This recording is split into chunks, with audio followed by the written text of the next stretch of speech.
So I'm happy to be here and to share the Headless Way with you. And I tend to like to go straight to the experience, and then we're on the same page. And so just notice you can see your face on the screen out there. You're looking at your face, but this is meditation really, attention. Whilst you're looking at your face and the other faces there, notice where you are. You don't see your face. You might see a bit of your body, but it's headless.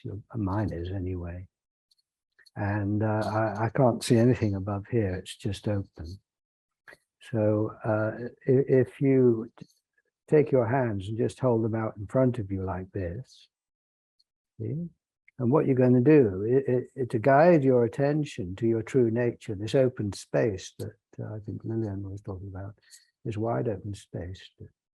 You're going to move your hands back either side of your head, but you're going on the screen, you'll see them go past your head. But the point is to notice what's happening where you are.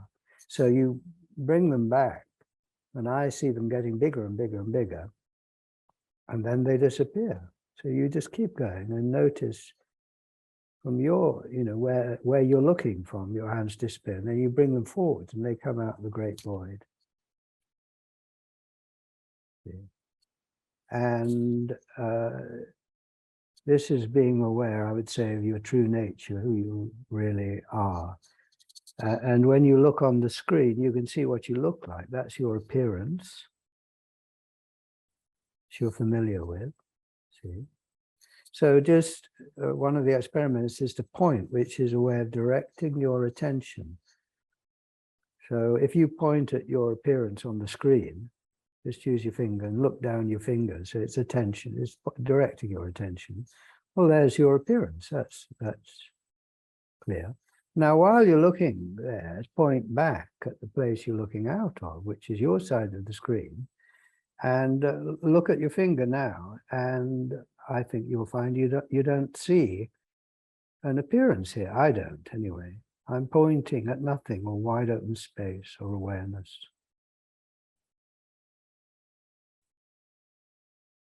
So this is bringing your attention back to the place you're looking out of. And I call it looking out of a single eye. What does that mean? Well, if it's quite good to have your picture on the screen, your appearance, because you can contrast your appearance with your reality, what you look like through the camera at a distance and what you are at zero distance. You see, it's very simple. And when you look at yourself on the screen, then you see you're looking out two little eyes in a head. Well, are you, for yourself, looking out of two eyes or out of one? So what you do is very simple, is you make a pair of glasses like this. You just put your fingers together. You go put your fingers together, and you're going to look at them, and you see two holes there. And now you are going to this little test, you see. So now you put them on and watch what happens to the dividing line. Well, I find the dividing line disappears and the two become one. You just try that again. It's such a simple thing, but it is simple. You bring them, and there's no dividing line here. And you're looking at a single eye or single opening. Now, this, I would say, is a non-verbal experience. I'm using words and gestures to communicate it. But the actual experience, I would say, is non-verbal. But obviously, we need language to talk about it. And I say that it is just, we'll do some non-visual things. It's not just about seeing, it's about hearing and sensing and all the other centers too. But it's easiest to start with vision. And it is so available. Notice you can't see your face now. Now, what do you see instead? Well, I see a room and trees outside. I see the world. Instead of my head, I see the world. And in language, I say that's a non-verbal experience, and you can't get it wrong. I mean, you can't see your head unless you tell me you can, and then I'd be very interested to find out what that's like. But I convinced you can't, and instead you see the world. So people say, I don't get it, Richard. I don't get it, Richard. And I say, well, can you see your head? They say, no. Do you see the world instead? Yes. I say, you got it. Now, what I think they mean is, all right, I'm aware of that. Now you've pointed it out, because a lot of people don't think about that. A lot of people go through their whole lives without really thinking about the fact that they can't see their head. And if someone does say something about it, they say, yeah, no, I know. And it doesn't mean anything. My job is to point it out and show you what it means or indicate what it might mean. But that's totally up to you. I can't, do anything about that. I can only share what it means to me. But so the first thing, though, is that I can't imagine how you would not have the experience. But what people sometimes say is, yeah, but I don't feel anything. A bit like maybe Lillian was saying, maybe it's just a trick. It's just too shallow, it's too easy. I mean, that can't be enlightenment, you see. And I just don't feel what I think I should feel. Well, what is that? Oh, I don't know. I feel I should feel enlightened. What does that mean? Peaceful, no more problems? I don't know. Well, let me reassure you that this is not that. This is a new. Well, it's not. I'm setting the bar very low here. Setting the bar very low, but it does correspond with all wise spiritual advice, which is give up on trying to get anywhere and just be where you are. See, what does that mean? Well, be awake without looking for results necessarily. You see, the paradox is, if you relax into not being anything and not having anything, and in a way not wanting anything, it opens the door to tremendous riches. That's the paradox. But you've got to test it out. So when people say, oh, it doesn't do anything for me, I say, well, I mean, it's a bit like, this is the wrong analogy, but yeah, have this drink of vodka. This is terrible. Have this drink of vodka. Oh, it doesn't do anything for me. I say, wait. Right? 10 minutes later, oh my God, you see. It's like that with this. You say, oh, it's nothing. It's as clear as vodka. You see, it's as tasteless as vodka, this. You say, well, it doesn't do anything. I say, well wait. Well, wait. Watch and pray. Be vigilant. Stay with it, and it will deliver. But anyway, I've gone off on a bit of a tangent there. But that is the direction I'm going in. So, any questions at the moment? Yes, Lillian. I have a double vision from birth, and so I switch. When I look, it switches automatically. It's only the right eye that sees distance, and if I look closer, it's the left eye that takes over. So somehow I'm always seeing a part of my nose, unless I do hold the head and relax the gaze. Relax the gaze totally, and then what? And then there are two things. There is this miracle space, and there is a sense still. I am having the experience of this. There is Okay. still that. Okay, yes.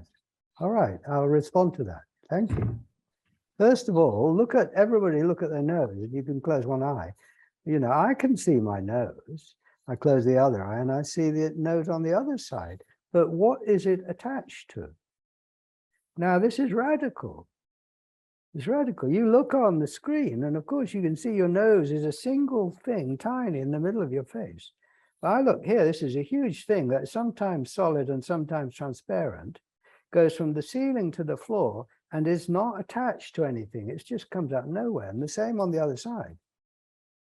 So people say, oh, I can see my nose. I know, but is it attached to anything? Not what you know, remember, imagine. That's not meditation. Meditation is being humble enough, you know, I think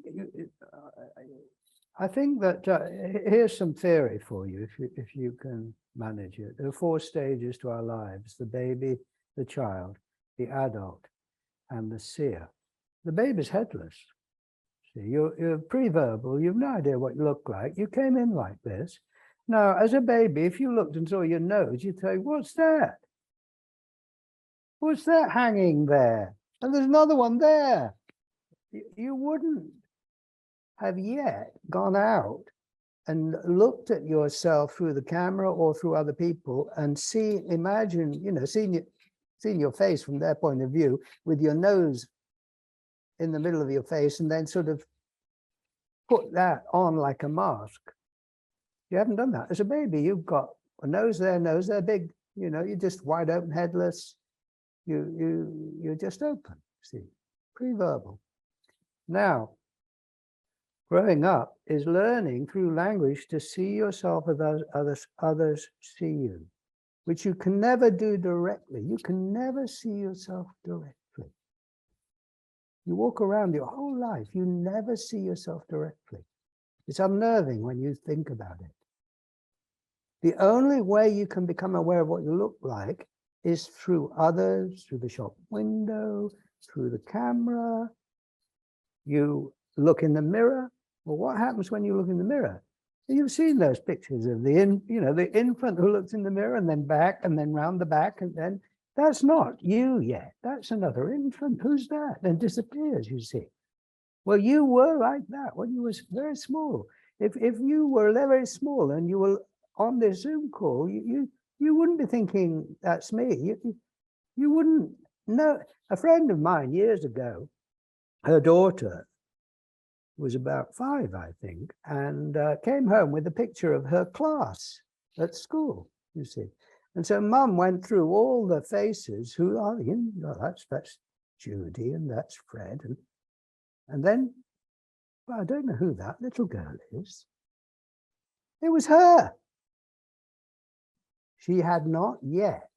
You see, what we do, and you can do this with the picture on the screen and imagine it's a mirror. What you learn to do, in effect, because you can't see yourself, but now you can see yourself on the screen. Now, everybody tells you as you're growing up that what you see in the mirror is what you are here. They point at you. You can't see anything there. You're dependent on them to find out who you are. And they say, look in the mirror.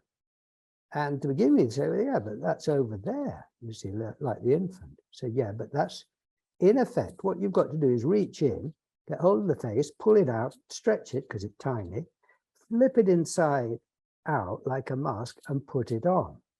And imagine now you're behind a face. You can't see your face. You're invisible. It's like being invisible. But so what you've got to do is learn to wear a mask. We call it playing the face game. You've got to walk around as if you're behind a face, you see, so that when someone looks at you, you have the feeling of, they're not just looking into space. They're looking at somebody, but you've got to imagine that.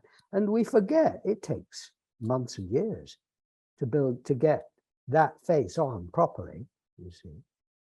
But the reason why you are able to do it, because I sometimes tell this story that, say you're an infant and you realize that in order to become a part of society, you have to get your face on, because you have to know who people are talking to and all of that, and what your name is, and all of, you know, everything that goes with that. You've got to somehow kind of wear this mask, hold this mask in front of you, you know, like at a mask ball, and walk around with it until you don't have to think about it.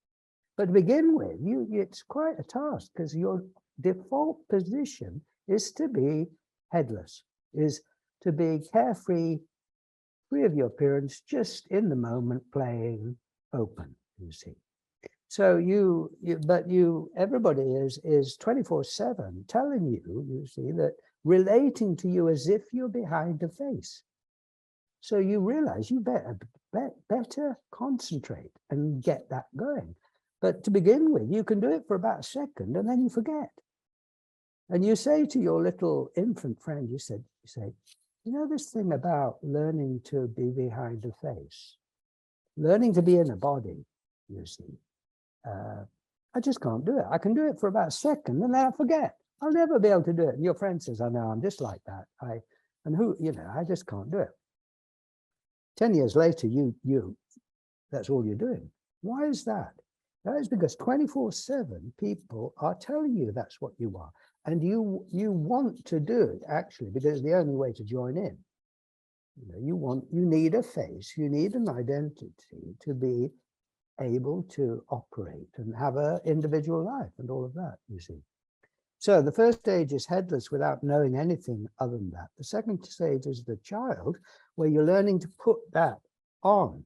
And you know, for example, if you look at your face on the screen now, and look at your mouth, you see, it's a tiny little thing there. See, it's tiny. Now be aware of the sensations of your mouth. Well, the sensations, I mean, if you haven't yet learned to put your face on, how big are the sensations of your mouth? It's just kind of, it's the Cheshire Cat without the face, just the smile. It's just a sensation floating in awareness. I mean, does it have a color? I can't see a color. How wide is it? Well, I mean, without any kind of memory of the mirror, I can't tell you.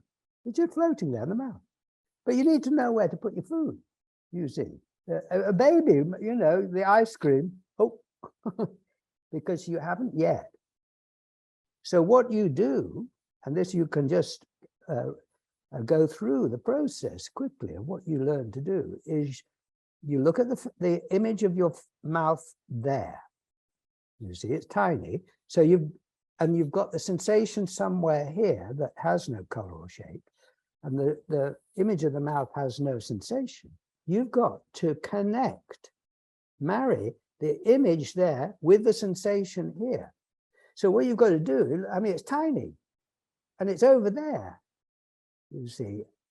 So you've got to imagine pulling it out, flipping it the other way around, making it the right size, and imagine, now you see, if you be aware of the sensation of your mouth, automatically you get an image. But you didn't have that when you were an infant. You've learned that. And you really need the image. I mean, if you don't have the image of your mouth, for example, where would you put your food? But you've got a pretty good idea where the image, you've mapped it, or where your forehead is, or the back of your head, or your back, you know, or your toe. But you have mapped all these the images in the mirror, photographs, and what people have said onto all these sensations. I mean, close your eyes now, you see. And if you were a baby and, you know, just theoretically ask, how big are you? Well, you haven't got any map yet. How big are you on present evidence? I can't say.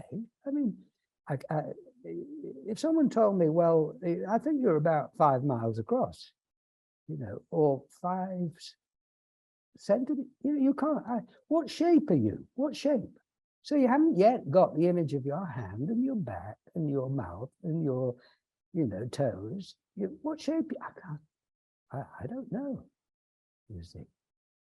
Now open your eyes, see, and there's the map on the screen. Well, you over the years, you've mapped all your bodies. So now, baby is no size, no shape, no color. You know, no surface dividing you off from the world. That is big. Because if you, as you learn, the second is the child, and you're learning to put this face on. Well, you're learning to be behind a surface, aren't you? Which means that you're separate. If you look at someone else on the screen now, what you're learning to do, when you're a baby, you look at that face, you're just empty.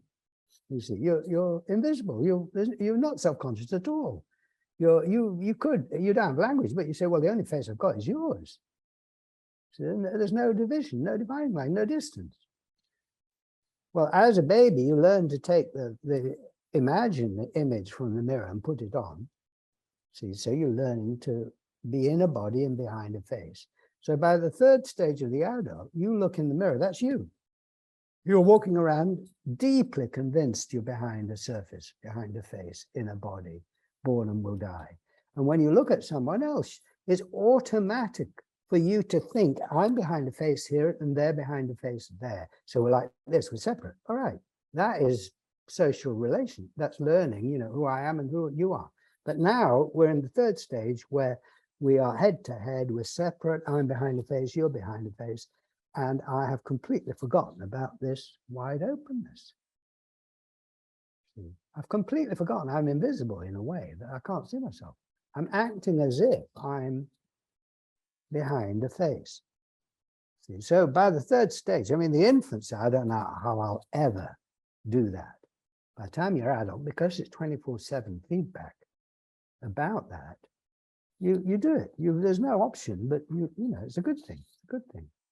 But we then think that that is who I am, who you are. I'm just Richard, and you're just Andres, and you know, that's it. See, wow. See, now you could say that growing up, when you're a baby, you have no idea who you are. So growing up is finding out who you are, the one in the mirror. You don't have a choice. You can't choose who's in the mirror. It's finding out which one of those you are, which of these on the screen you are. Oh, that's me, is it? Is that me? You see, you didn't know as a baby. Learning to identify with that one, become that. You see, growing up is learning which one you are, and then learning to take responsibility for being that one, so that everything that one says is what I say, and you know, all of that. What I am suggesting, which is nothing new, it's a traditional suggestion, but is in a new form with the experiments and with the headless way. What I'm suggesting is that is not the end of the story of your growth. It's half the story. Growing up is finding out which person you are and then learning to be that and act as if that's you. But don't stop there. That's not the end of the growth.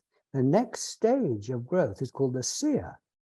And that is reawakening to being invisible.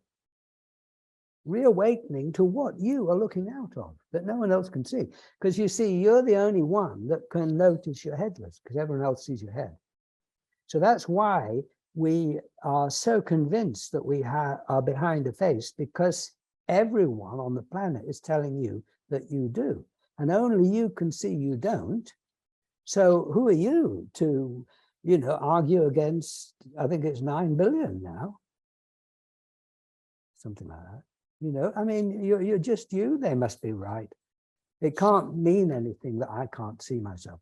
Well, I'm here to say it means everything. It means everything. And you are, what the Headless Way is about is saying, look, for a moment, put aside respectfully what everyone is saying you are, because they're not in a position to tell you what you are at center. They're in a position to tell you what you are at 6 feet. Through the camera, I can tell you what you are, and sincerely tell you what you are with your head, you see. But I say, but the question is not what you look like at this range, important as that is, but what are you at center, at zero? Now, only you are in a position to see that. Only I'm in a position to see what I am You will tell me, oh, you've got a face, Richard. I say, I do for you, but for me, I don't. Now, I'm going to take that seriously. At least I'm going to pause and consider whether that is important.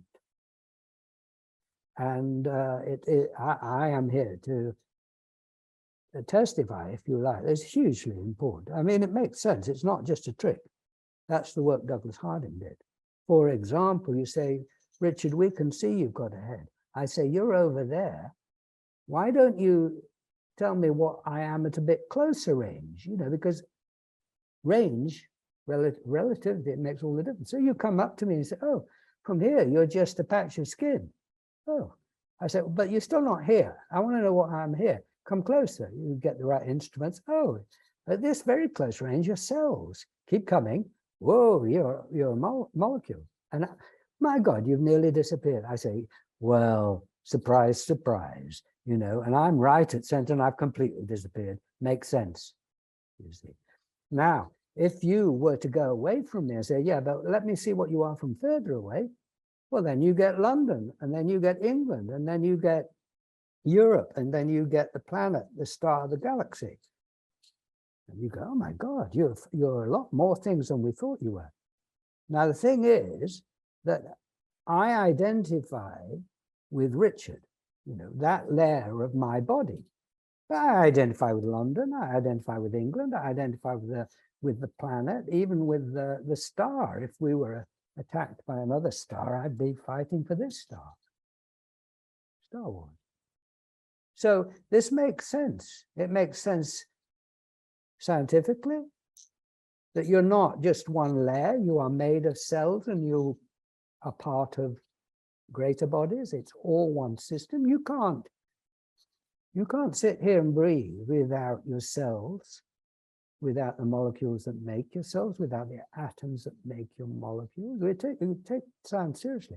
But you can't sit here and breathe without your atmosphere or your sunlight, or even, I suggest, the whole galaxy, because it's one system.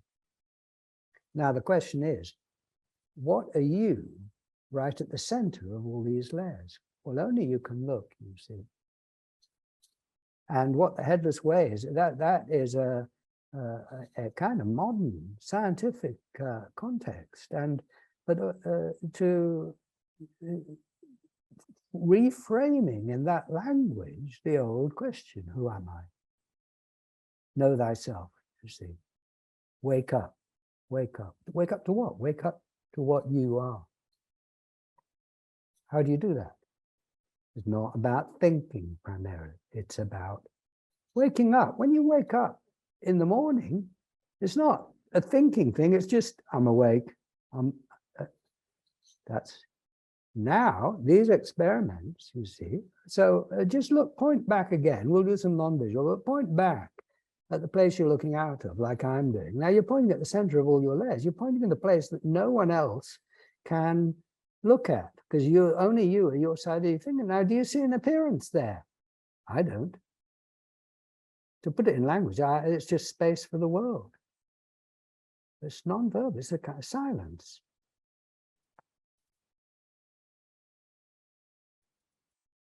So this is about asking and exploring what you are, with the entertaining the possibility that you have accepted what society says you are, which is important, and are overlooking what you are in your own experience.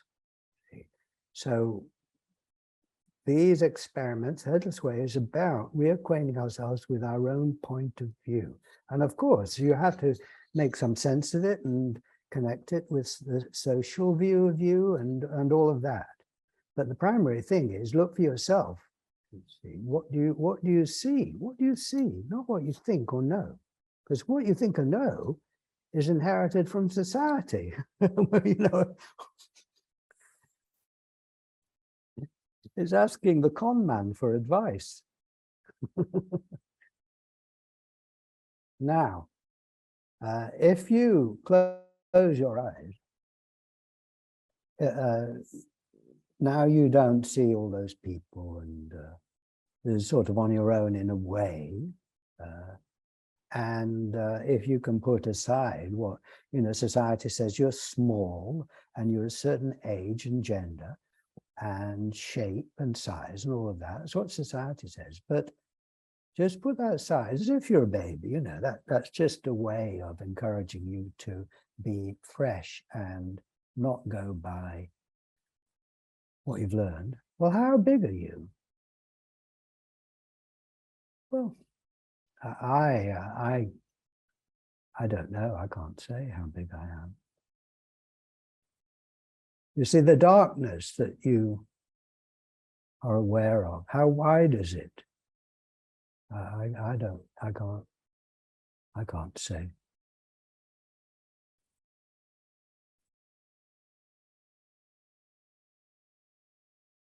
And well, open your eyes, because this is quite a good thing to do, to just learn from the visual field and apply the lessons to the non-visual. So if you be aware of the whole field of view, so this is a bit like what Lillian was saying, you just relax, called soft eyes in martial arts.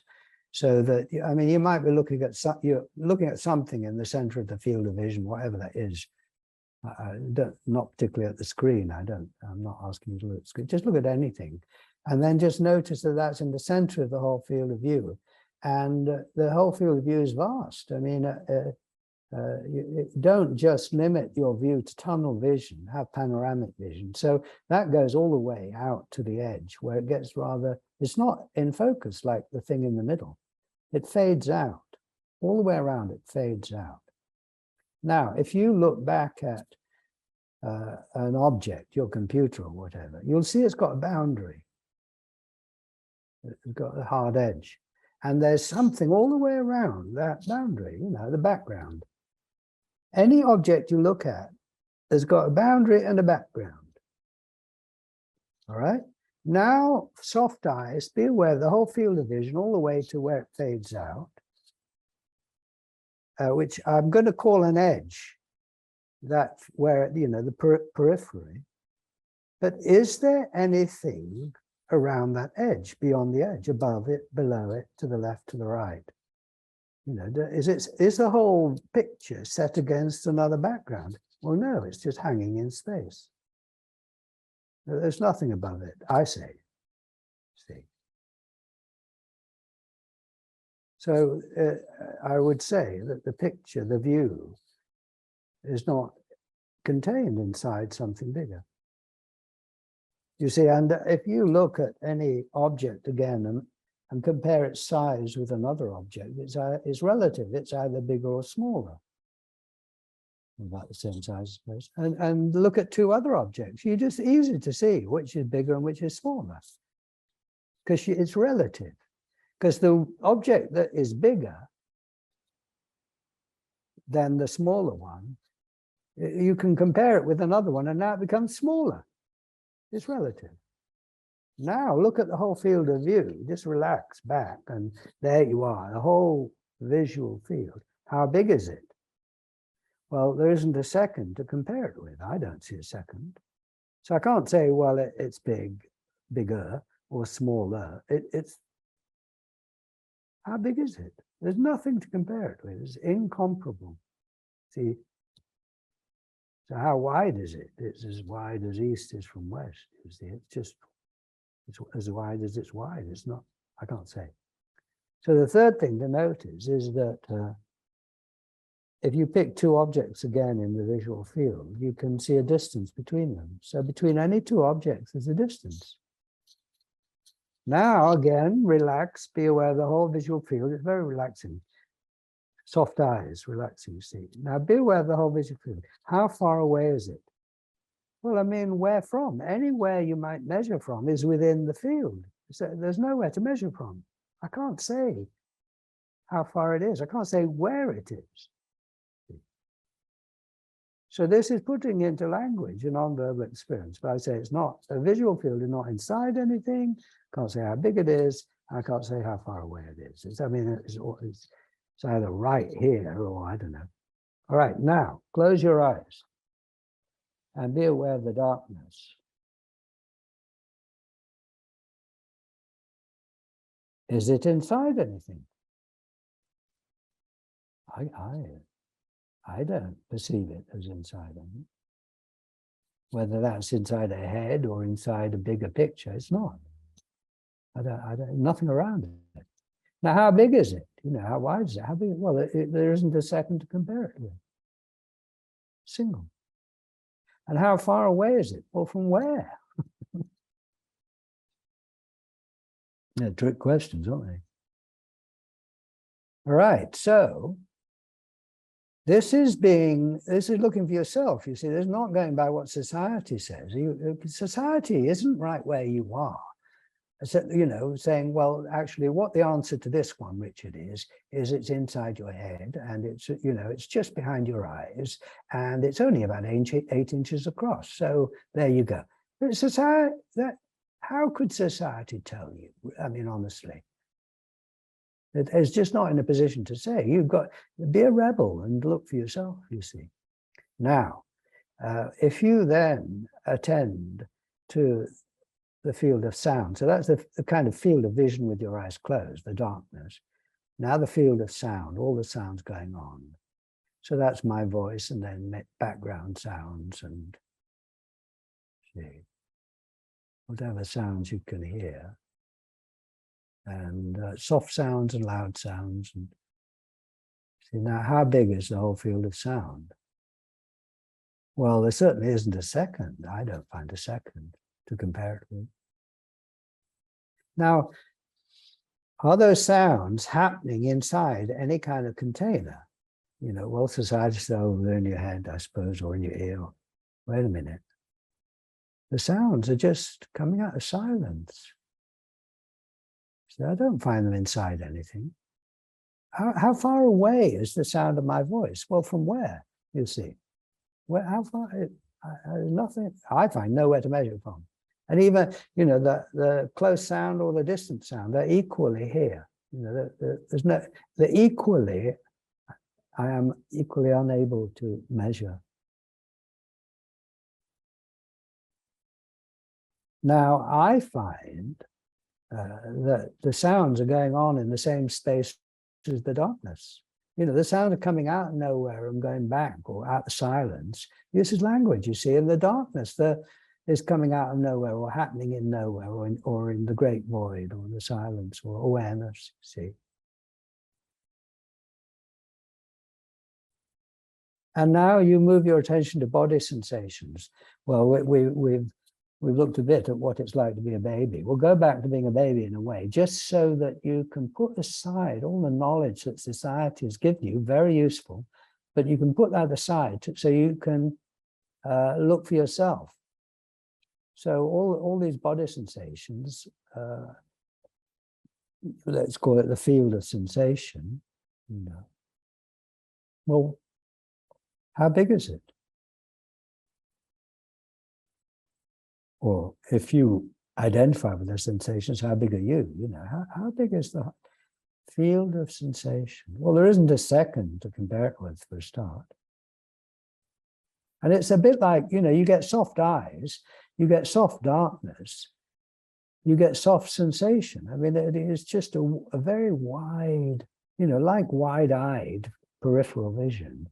It's the same as sensation, very relaxing. I mean, the idea that your sensations are in a tiny little box, you know, in your body, is to constrict them, isn't it? And feel small. Well, put aside that image and have soft sensation, soft body, you know. Well, I mean, you're vast. I mean, that's relaxing. It's like, you know, suddenly, you know, you throw the tangled fishing line into the water and it expands because there's no limit in the water.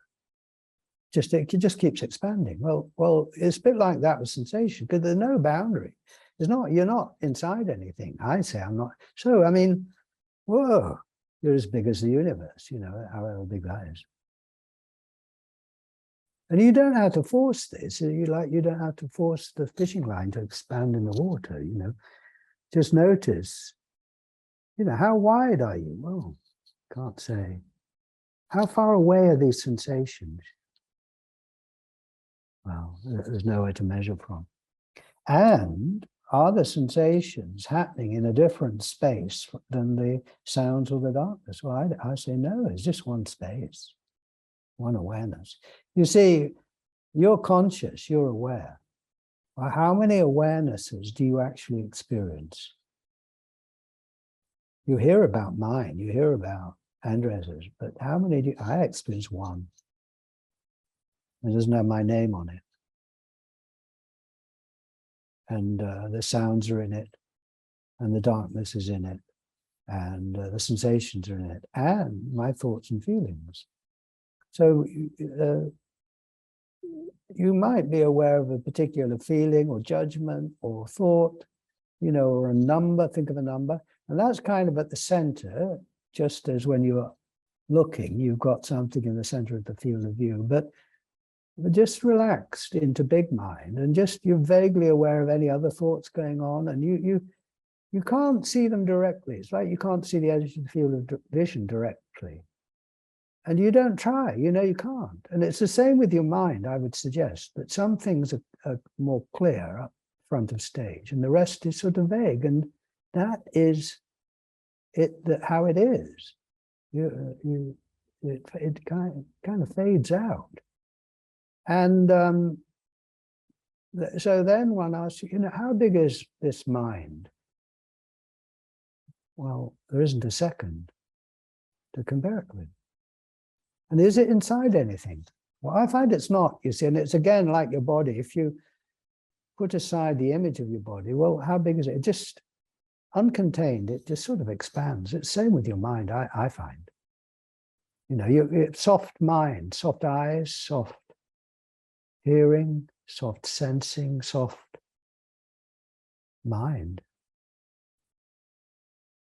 And you're not trying to pin it down. You can't pin it down. Where do your thoughts come from, you see? Are they coming out of a small head or brain, or do they just pop up out of what Zen calls no mind, you know, and go back? Very fertile. The no mind, you know, the nothingness, it sounds negative, isn't it? Just incredibly fertile.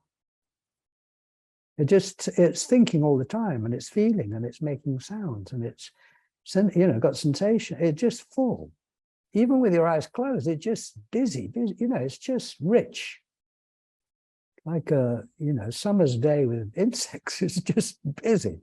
There's a lot going on in this absolutely clean, clear silence. That's the two aspects. You know, you point back and you can't see anything, but you point out, you see field of view. Here is no mind, but it's full of mind, and it's full of sensations.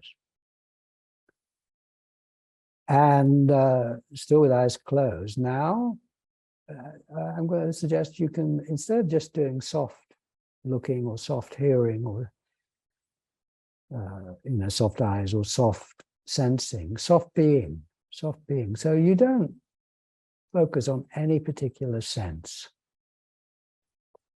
So I'm not asking you to focus on thoughts or sounds, but just to have no preference. But you will get things announcing themselves. But you're kind of interested to see whether, you know, a thought and then a memory and then a sensation, and there will be something, so you don't have to worry. There'll always be something. But now you've soft being is your being is out of the box, out in the water, you know, as big, just expanding, or no boundary. I mean, where is your boundary?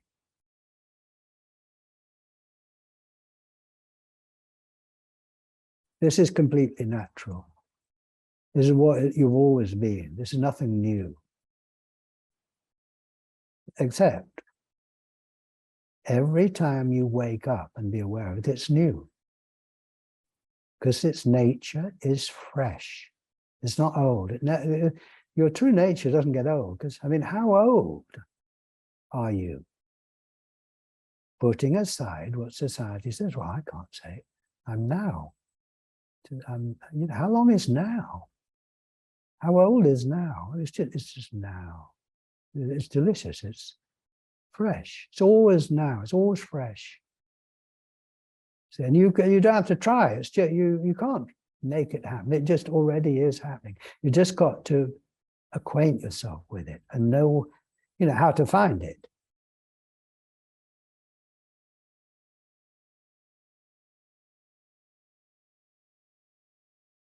And it's the same for us all. This is where we come together. What is arising within the space is different for each of us. But the space itself does not have an address or a name or a gender or an age, you know, and it's a great mystery how it's the same in us all, yet we have different experiences in it. But this is where we come together, the ground of being, our common ground is this soft being, this openness, you see, or whatever you want to call it. So that where we come together now, you know, don't we all want to really meet somehow, yet keep our differences, you know? Well, here it is. It's the perfect combination of being uniquely different and meeting utterly. So it's clearly are not two consciousnesses. Yet I respect that what you are experiencing in this consciousness is different from mine.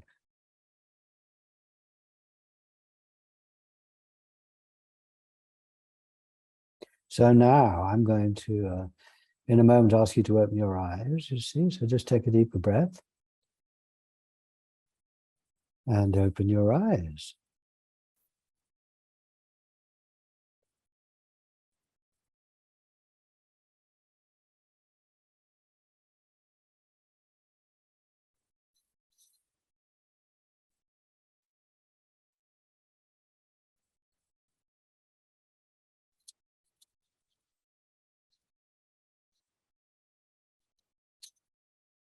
And it's still true, you see. It's still true. You're soft being.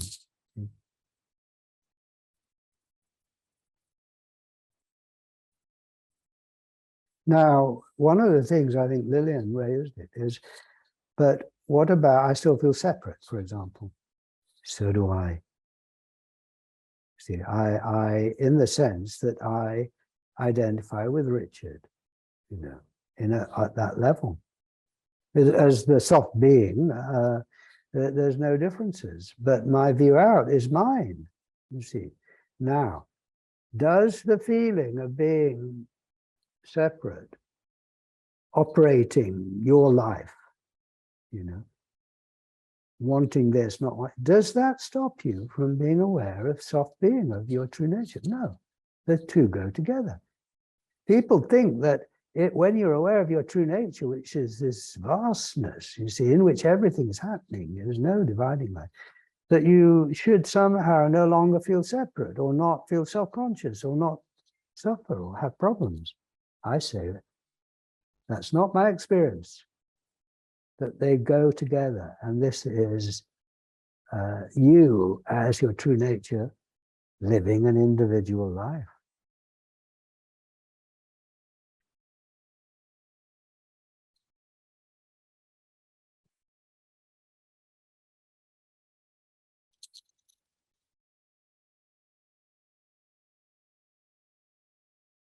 Any questions or comments or reflections to share? Yes.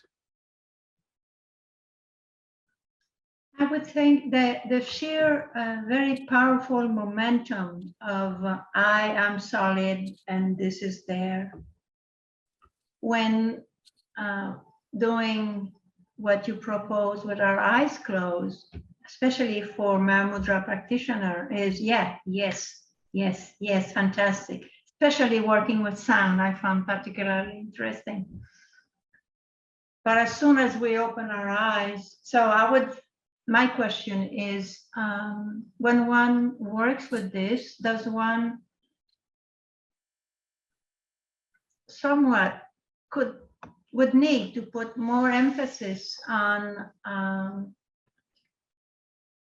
closed eyes perception, so that there's some habit, some familiarity, so that the potential for this to be with eyes open, and yeah, I guess one will have to.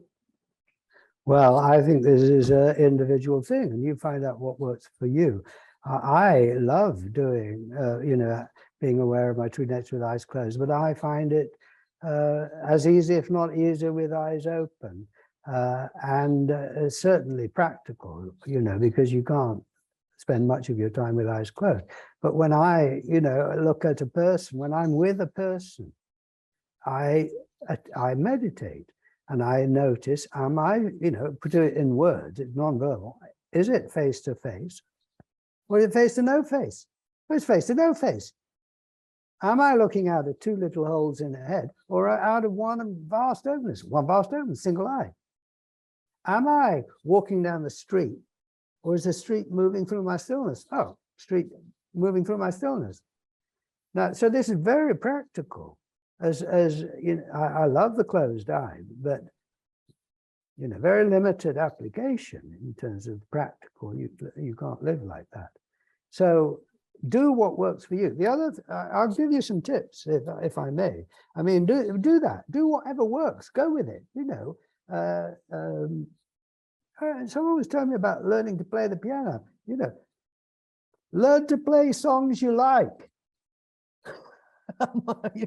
Because you'll want to do it. Well, I mean, if you like that closed thing, do it. If you like it, it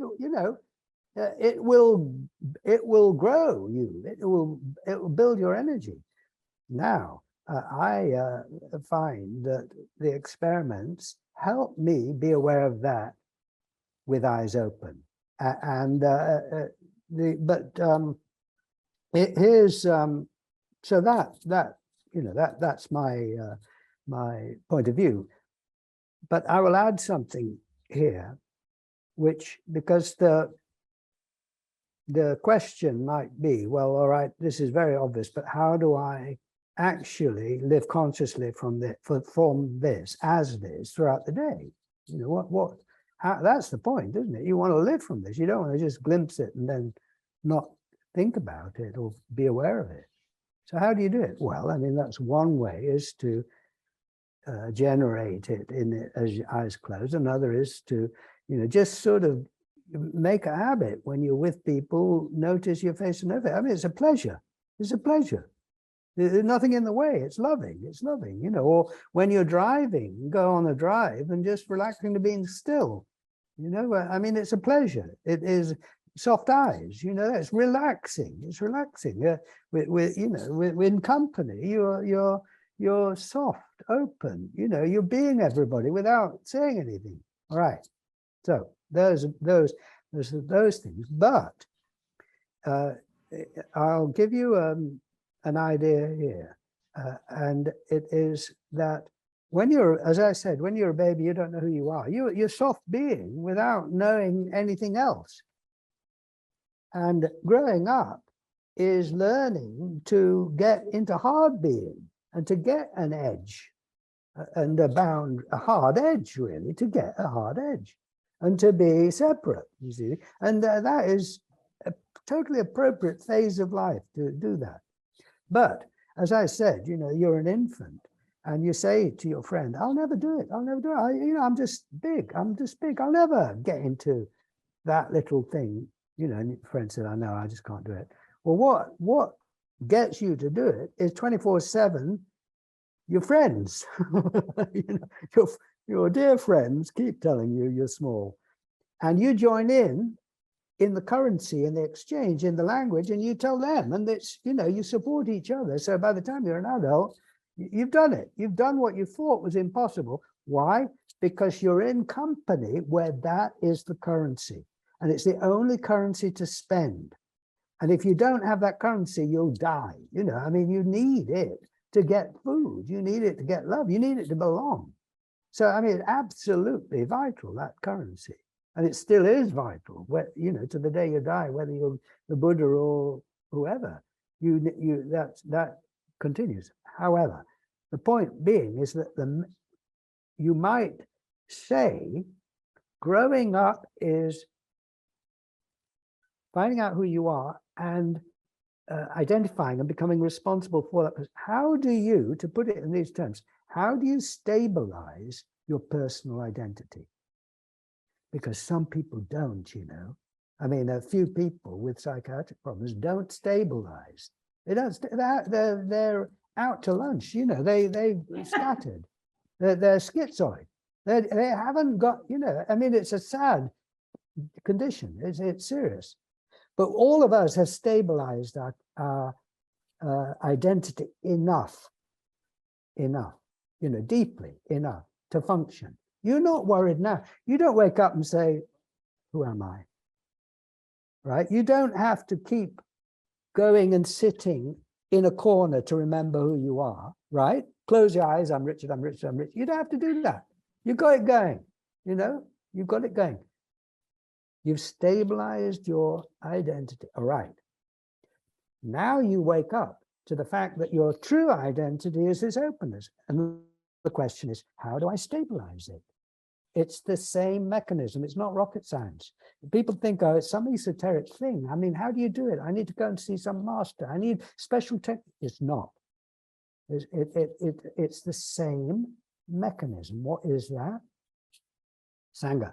Hang out with others who are aware of it and let them remind you, and you remind that this is what we're doing. In this meeting, I would say, at least for me, what is on the front burner is being aware of our true identity. So the whole hour and a half is about, this is stabilizing. What's stabilizing? Just enjoying it, using it as currency, spending it, capitalizing on it, enjoying it, being, I'm saying, look at the face, notice you're looking at the no face, that you're wide open. There you are, you see. It's that same mechanism. It's what is traditionally the Sangha, the community, spiritual community. What does that mean? It's not an obscure thing. It's that if you are in company, you will take on the mores, the rules of that company to survive. And if you're in a company where you are only seen as being a thing, that's what you'll be. You probably don't know anything else, and who would question it? Because everyone agrees on it. But then when you open up and enter into communities where, like here, it is admitted and acknowledged and experienced, not just thought about, that you are also for yourself wide open, and that is currency. And I'm telling you, and you're, at least perhaps acknowledging, yes, that's true, is currency.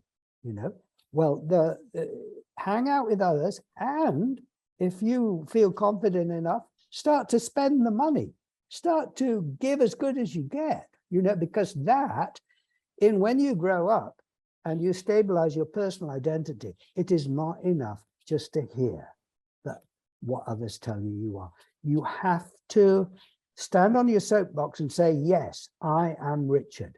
You have to do that, because otherwise it just is like you need institutional care or something. You're just receptive, passive. It's a matter of being active and participating.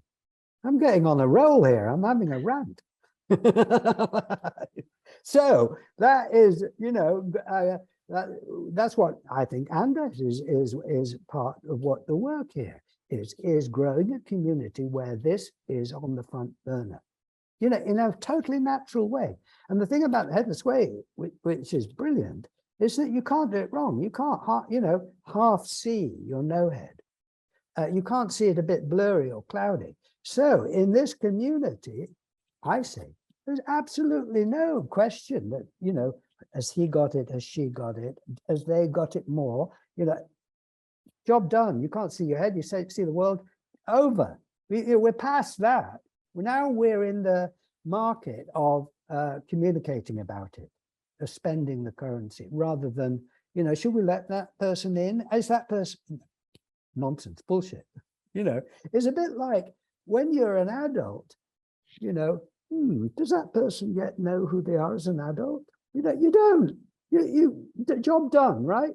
I mean, here you say, I wonder if Andres knows yet that he's Andres, you know, or Michael. Does that Michael know that he's Michael yet? Maybe we should get.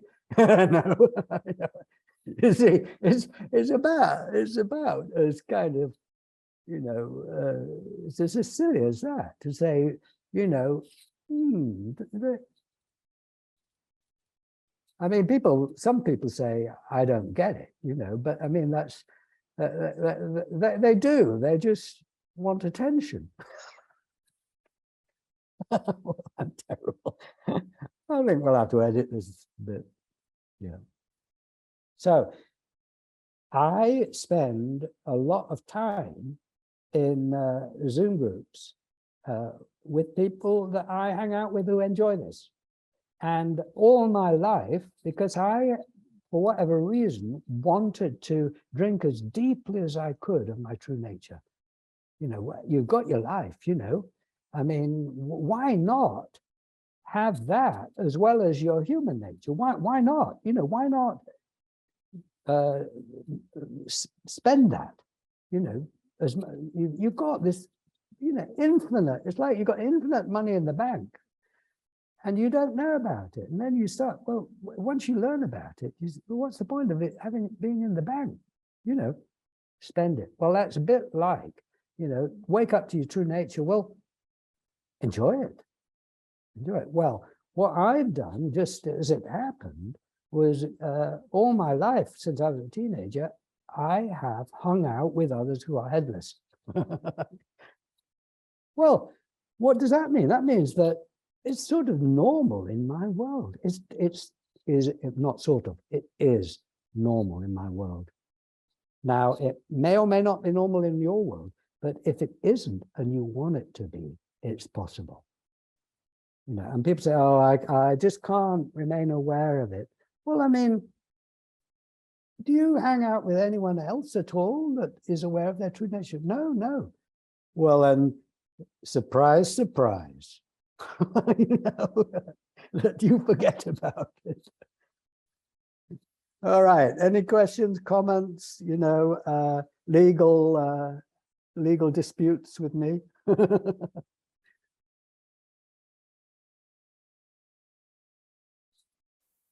I guess I do have a question about the.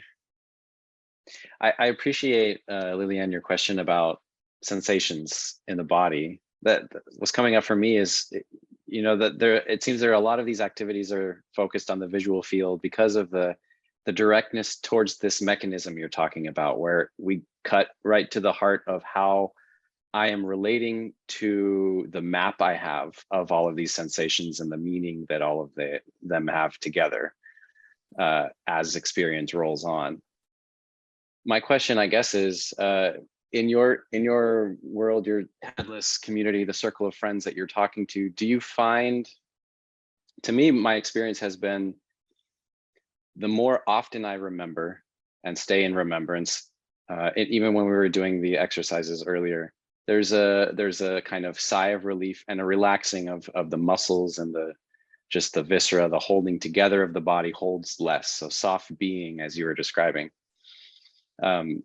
My experience has been that it becomes softer over time, and the body, this, you know, the apparent survival animal trusts that it doesn't need to survive like it has felt thus far. So this kind of gradual over time of a settling or integration, a word outside of the headless way for this process. Is this something, this kind of integration process with the body sensations, is that something that you see in the headless way community and people that you work with and talk to? Definitely, definitely, yes. Of course, you can understand it as an arc, so that when you're a baby, you are soft being. As you grow up, you get hard and small and tense, and now you open out again. It's very physical. So the visual is an easy way in, but it's all the senses. And so I'm now, as you see, what you've done there is just brought my attention to the body, right? That's community. That is infectiousness. So now I am now aware that my body is big. That's relaxing. It's loving. It's friendly. So do you see how that works? That's marvelous. You see, that's marvelous. Yeah, thank you.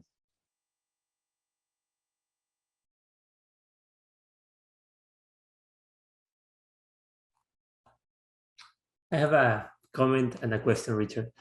First, it was, well, this whole 75 minutes or whatever amount of time we've been together, it's been great. I do see what you say about the Sangha and talking about it being infectious, and also your way to point out as to our true nature. The whole conversation seemed like I'm comparing it to koan practice in Zen, but it seemed like intense, relaxing at the same time, and just freeing practice, which was, I'm really grateful for that. Thank you. The question I have is about, I think a lot of people here, they already have, let's say, a formal meditation practice from whatever tradition that is. I'm wondering, how would you advise us to integrate pointing out exercises or the headless way into our practice or daily practice? Would you recommend? I mean, I think this is my way of thinking too, which is very methodical. I like usually to have directions and schedules, things like that. So I know it doesn't have to be that way, but I'm wondering if you have any advice on how to integrate the headless way into our practice.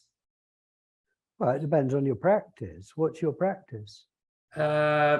Let's say I meditate 45 minutes in the morning, 45 minutes But what at do you night. do in your meditation?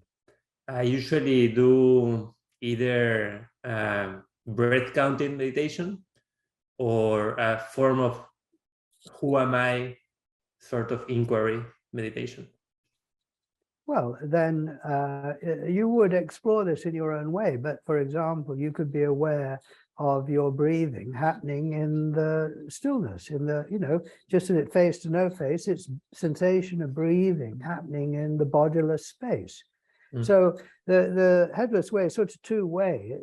Visually, the view out is of the field, and where you're looking from is the absence here. It's the space, it's consciousness, awareness.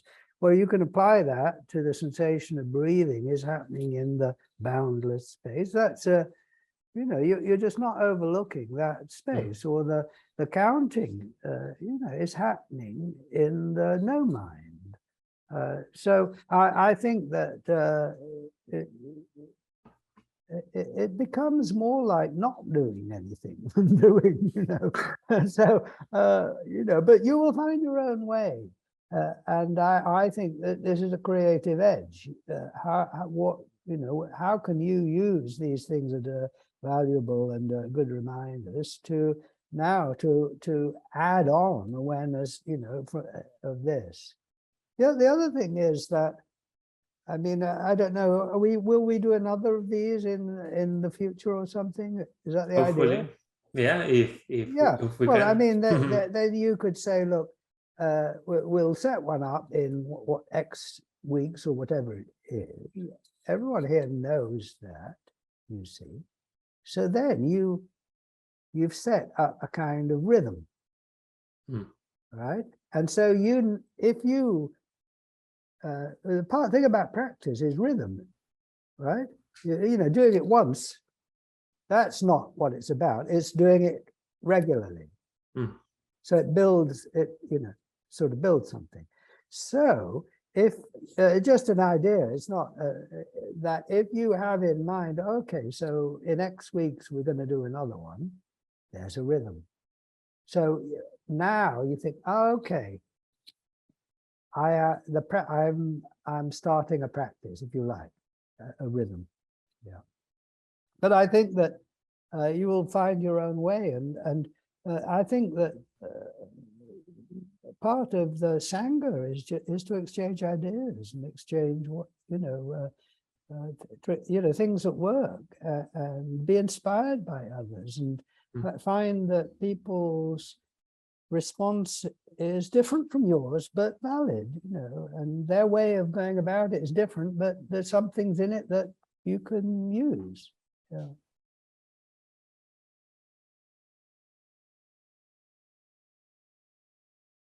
Thank you, Richard. That's very helpful.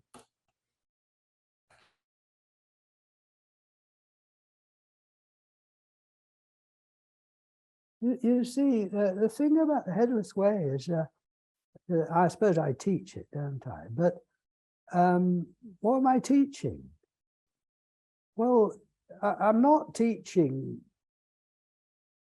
kind of knowledge about your true nature, because there's nothing to know, and you've got it. So I am here enjoying the fact that we've all got it. I'm not here to say, no, well, I think you a bit more of this, and oh no, that's not what this is about. This is about, for me, exchange, sharing my experience and understanding of something that we've all got, and your experience and understanding is different. And if we have more time, I'm here to talk and share, but there'll be more exchange, because you can teach me, you can share with me your response, and unless I'm just being arrogant or something, it's about the one mysteriously enjoying being many, so that it can share its different reactions with itself, genuinely, as if it's talking to someone else. I mean, there are five faces here, five voices here, potentially in one consciousness. Well, that's wild. I mean, this voice of mine is in your consciousness. It's coming out of your consciousness. Now, I'm now speaking current, a different currency, aren't I? From the normal one where this is my voice, not your voice. No, it's my voice. You can't have my voice. No, it's mine. Keep your own. No, I got that. You need that currency in order to function. You couldn't function if you didn't know this is my voice and that's yours. All right, we got that. But now you can enjoy hearing Richard's voice in your consciousness as if it's your own, without losing your awareness that this is my voice. You've got both. That's what sometimes scares people. They say, "Oh, I'm going to lose my identity." You don't. You've moved back and forth. You can't. This is my voice, but on the other hand, all the voices are mine. Well, that changes the equation. So, yeah, went off on one then.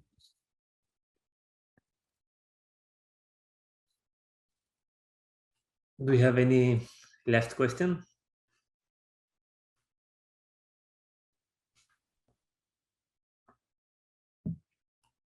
Me again. You're irrepressible. Yeah, it's your fault, of course. This week, somehow, I started the week thinking, okay, this week I'm practicing having no opinions.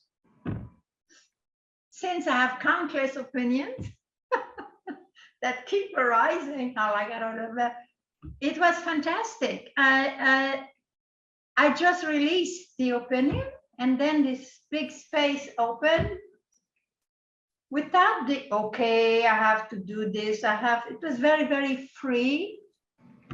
And I can tell doing this, these exercises with you that this becomes very easy without the flavor. Oh, I have to remember to practice. I have to. So it's wonderful. Thank you. Yeah. Wow. Yes, you know, there is one of the maturing features, I would say, if I put it like that, is that you stop taking your spiritual temperature. What I mean is, you know, oh, am I doing it right? Or am I seeing who I am? Or, you know, is it still there? Well, you keep you keep taking your temperature and having a look. And every time you look, you can't see your face. And after a while, you think, why am I obsessing about this? It's always there. It's never going to go away. Let it have a rest, for God's sake. Relax, and it's always there when you want it. And it's not as if because you haven't been aware of it 5 minutes or 5 hours or 5 days that you now have to crank yourself back up, and get into gear, and finally the engine's running and you're on, and you wonder how long you're going to keep it going for, because as soon as you start to think about it, you're obviously not, all of that nonsense, no, you look, it's 100% on, full power, as it always will be. Well, after it's a bit, as you're growing up, oh God, I can't remember my name. I mean, you probably had a phase when I can't remember my name. What is my name? Well, oh no, I remember it now. Phew. God, I forgot it again. Well, after a while, you get it. You got it. You don't think about it. You're not gonna. Just because you don't remember your name, think of your name for an hour. It's the same with this. It's better, more natural, cleaner, I mean, at the end of the day, you remember your name and you think, oh God, I'm Richard. Why would I want to remember that? But when you remember who you really are, you go, oh, thank God. Oh, now I know why I want to remember this. This is so good. You see, this is just, oh, I mean, it's a bit, instead of it being a program and a task, it's like falling in love. You want to hang out with your true nature, I mean, why would you not? But if you forget about it for 10 minutes, I mean, just because you don't think of your beloved for 10 minutes doesn't mean you don't love her. In fact, to forget is to come back with refreshed kind of insight, isn't it? You can only enjoy the joy of remembering who you are if you've seemingly forgotten it. So that rhythm has a place, and you relax, and you don't beat yourself up if you haven't been aware of your no face for 5 minutes. And it's so, it's like, what is my name? I knew I should write it down in a book, because then at least I know it's in the book, and I'd know what to do. With the no head thing is, how do you remember? Dying point. You don't have to look for a book. You don't have to ask your friends, I know this is rather embarrassing, but I've forgotten my name. I'd rather you didn't tell anyone that, but can you just remind me of my name? Thank you. Thanks. God, what did you say? Well, I mean, this, oh God, I forgot my true nature. Who should I ask? Just look. See? You better stop me, Andres.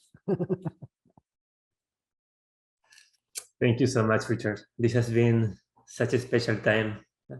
Really appreciate it. And thank you, everyone, for sharing it with us. Well, a delight to hang out with you all. Yeah, good. I hope to see you all again.